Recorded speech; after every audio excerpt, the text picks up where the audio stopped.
The room they locked her in had a wet bar, a gas fireplace, and a 400-thread count duvet that smelled like cedar. Prue Nall stood at the center of it, still wearing her blazer, laptop bag still over her shoulder, and thought, this is not how you intimidate someone. The deadbolt had engaged with a precise pneumatic click, the kind of hardware that came from a custom German manufacturer, not a big box store. She had heard Whitlock's footsteps recede down the marble corridor, even and unhurried, like a man who had done this before and found it routine. She set her bag on the bed, walked to the window. Outside, the Nevada hills were the color of rusted iron in the early evening light. The estate sat high enough that she could see the glow of Las Vegas bleeding up from the south horizon, 40 miles out. There was a perimeter wall with motion sensors she'd clocked on the way in, 2 men at the gatehouse, and a third on the roofline of the main building. The driveway was gated. Her phone signal had been dead since the 3rd-mile marker off the highway. She was going to be here a while. Prue sat down on the edge of the bed and thought carefully about that. She was 29 years old. She had grown up in a 2-bedroom trailer outside Reno with her mother and a rotating cast of her mother's bad decisions, and she had put herself through 4 years of night school while working day shifts at a tax prep office, and she had passed her CPA exam on the first try, and she had spent 6 years at Tanner & Associates doing forensic accounting work that no one glamorous wanted to do, digging through the ugly plumbing of other people's money. She was very good at it. She did not panic. Panic was a luxury she had trained herself out of at 17.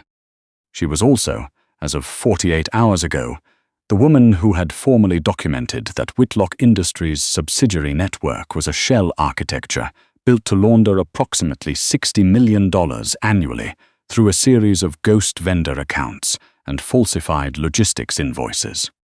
She'd sent the preliminary findings to her boss, Gerald Tanner, expecting a conversation about next steps. 3 days later, Gerald had called her into his office, told her she was being reassigned to a client consultation, and put her in a car. She hadn't known where she was going until the Nevada hills swallowed the highway behind her, and the man in the driver's seat took her phone. Whitlock had met her in his ground-floor office. He was taller than she'd expected from the photographs. Lean in the way that came from discipline rather than youth, grey already threading through dark hair at the temples. The scar that ran from his jaw toward his left ear was visible, and he made no effort to hide it. He'd looked at her across the desk with the flat, assessing calm of someone reading a balance sheet, and said, "You're going to stay here until I determine what to do with your findings. And with you." Prue had looked back at him. "I'll need my laptop charger." He had blinked, just once, then he'd told someone to get it. That had been 2 days ago. She'd reorganized the room's bookshelves by subject, found a legal pad in the desk drawer, and spent the majority of the last 40 hours reconstructing Whitlock Industries' entire shell structure from memory, cross-referencing the vendor names she'd flagged, building the network map in pencil because pencil could be corrected and ink could not. She was on her 3rd legal pad when the lock clicked. Whitlock stepped in. He looked terrible, not in any way that diminished him, but in the way of a man who had not slept in several days and was operating on something colder than adrenaline. His suit jacket was gone. His shirt was rolled to the elbows. He carried nothing. He stopped in the doorway and looked at her sitting cross-legged on the rug, surrounded by annotated pages and a stolen red pen from the desk. "Comfortable?" he asked. His voice was low and flat, the kind of voice that had learned not to give things away. "The room is fine," Prue said.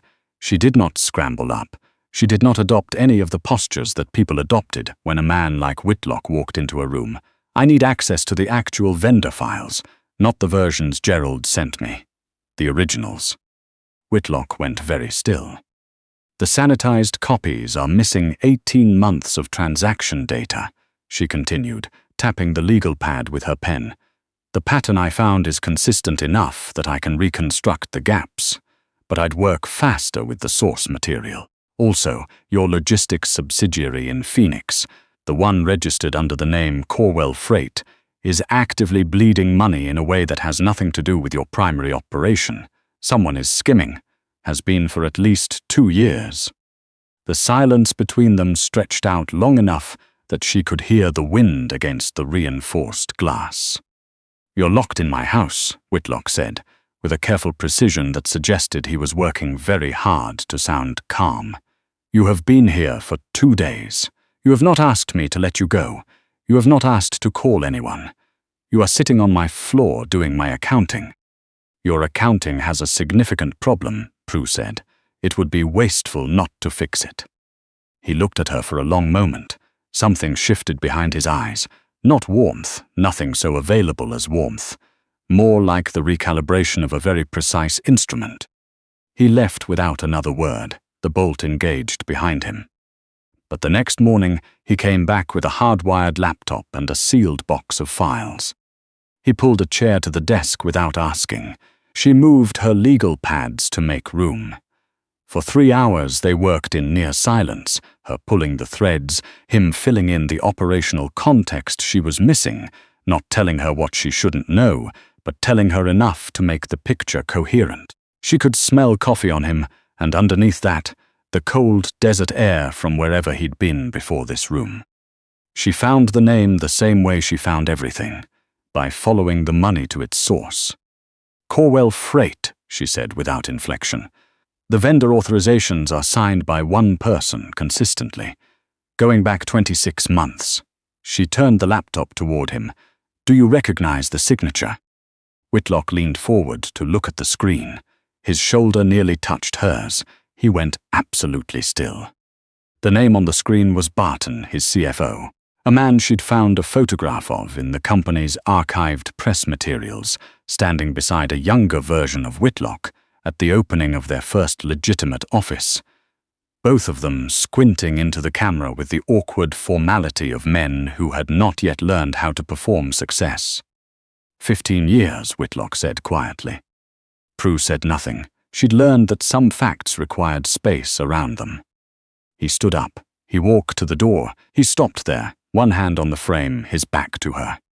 "He has a daughter," Whitlock said. "She's 8. "I know," Prue said. "The skimming funded a trust account in her name. That's how I found it." He walked out, the lock engaged. But this time the sound of it was different. Slower, she thought, like something that cost more than it used to.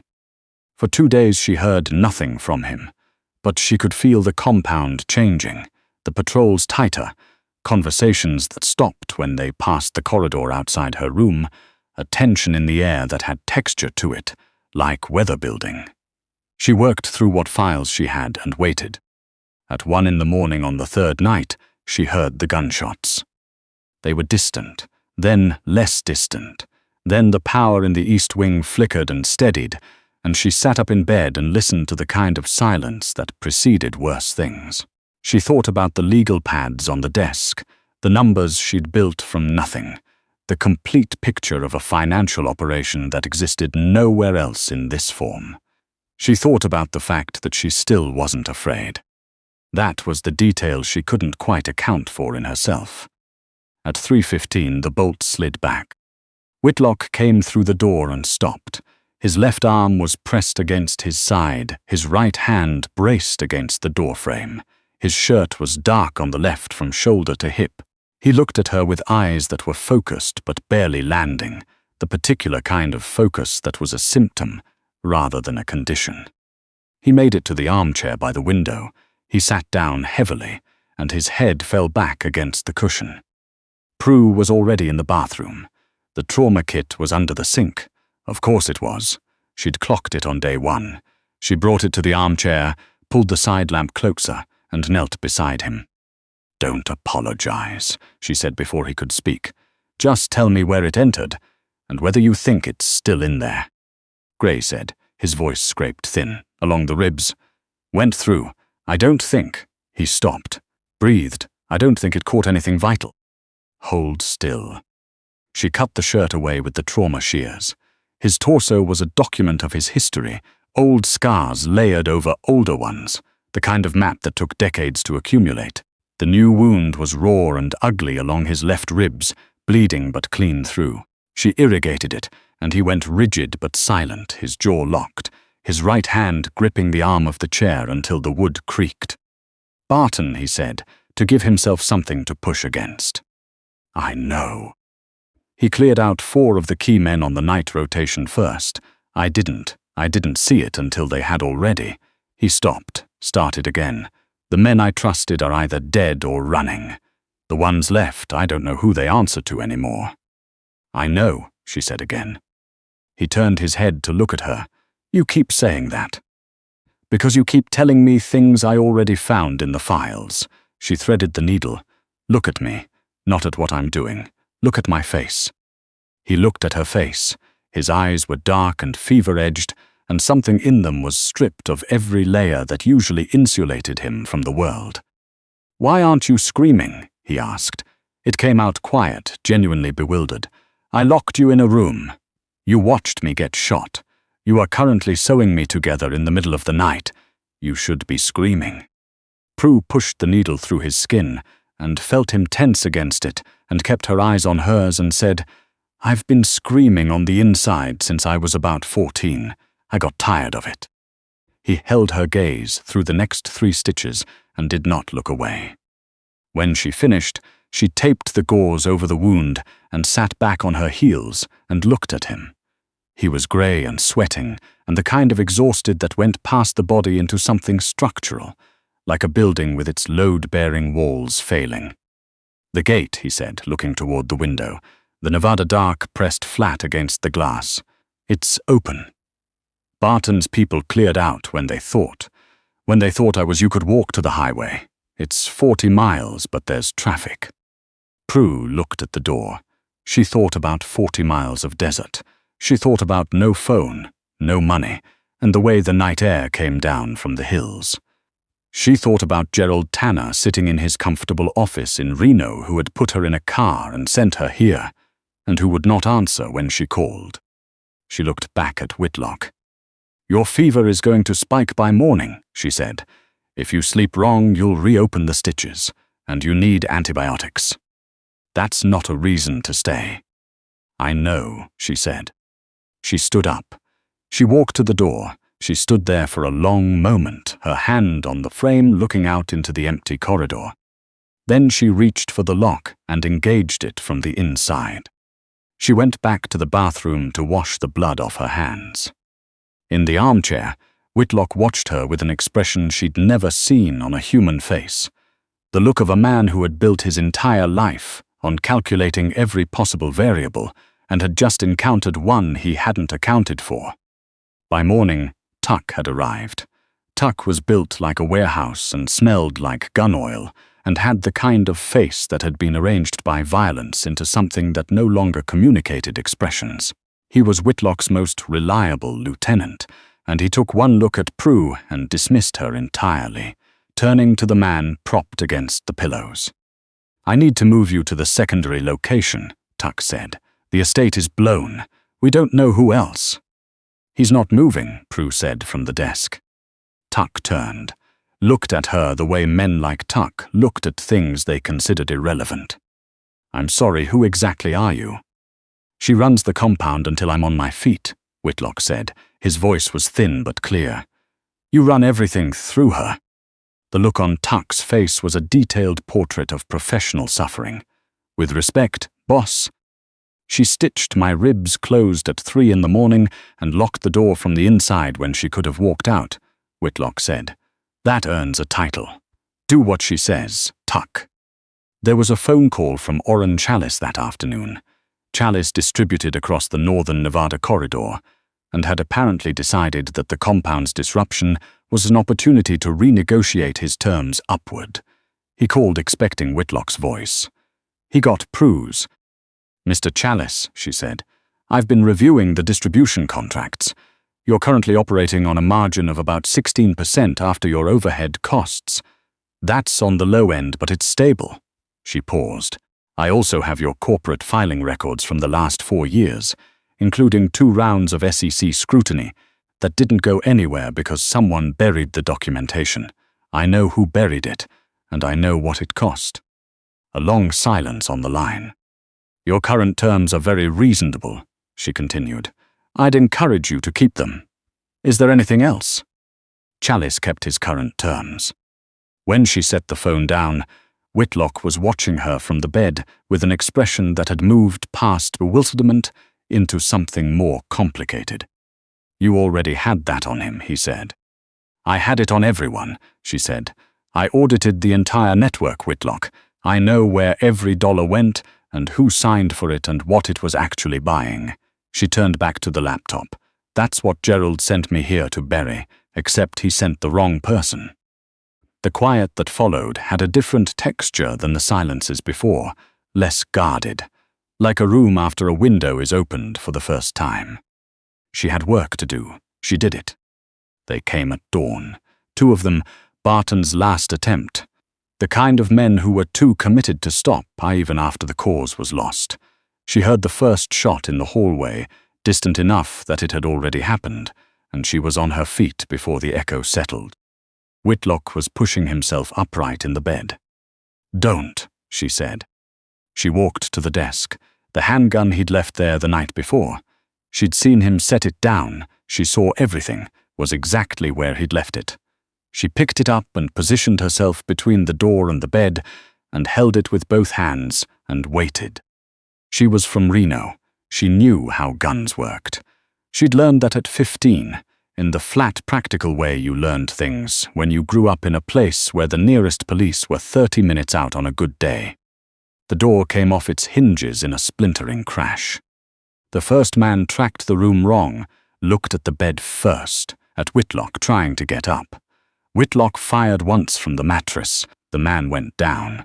The second came through immediately, swinging toward Whitlock, finger already moving to the trigger.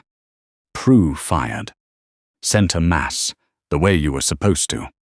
The man hit the wall and slid. The room rang out into absolute silence. When she looked back, Whitlock was staring at her.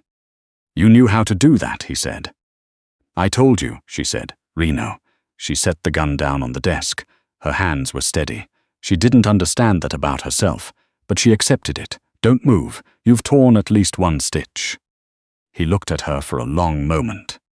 You could have let him shoot me, Whitlock said quietly. You could have been out the door in the confusion. Free. Clean. Prue looked at the man on the floor. She looked at the ruined doorframe. She looked at the papers spread across the desk.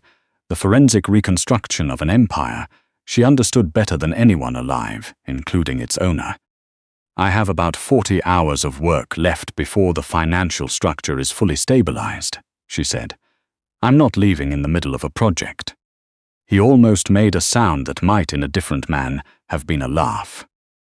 The medics came 2 hours later.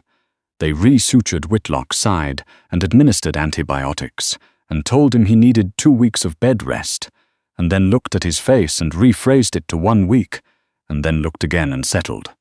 For please don't do anything strenuous for 4 days. He agreed, which Prue knew meant nothing. When the room was finally empty, he looked at her from the bed.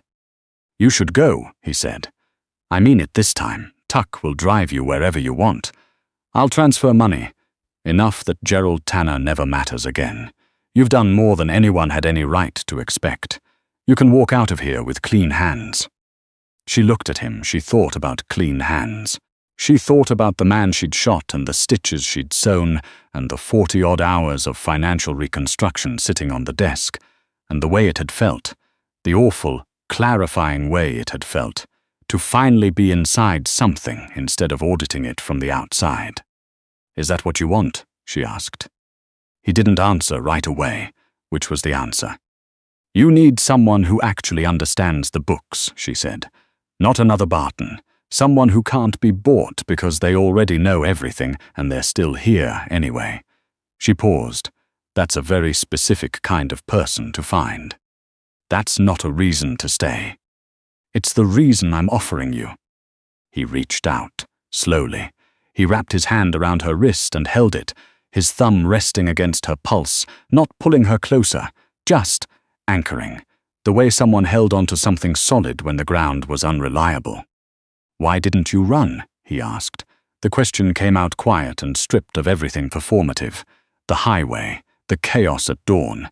The moment before you picked up the gun, you had 3 exits. She looked at her wrist in his hand, at the dried rust brown still caught in the lines of her knuckles that she hadn't quite gotten clean. "I've spent 10 years looking at the evidence of other people's lives," she said. "The money tells you everything. What they're afraid of, what they want, what they can't bring themselves to put in writing. I know more about the private lives of strangers than most people know about their own families." She stopped. "I've spent 10 years outside looking in." He waited. "You locked me in a room," she said, "and somehow that was the first place I've been in years that felt like the inside of something." He was quiet for a long time.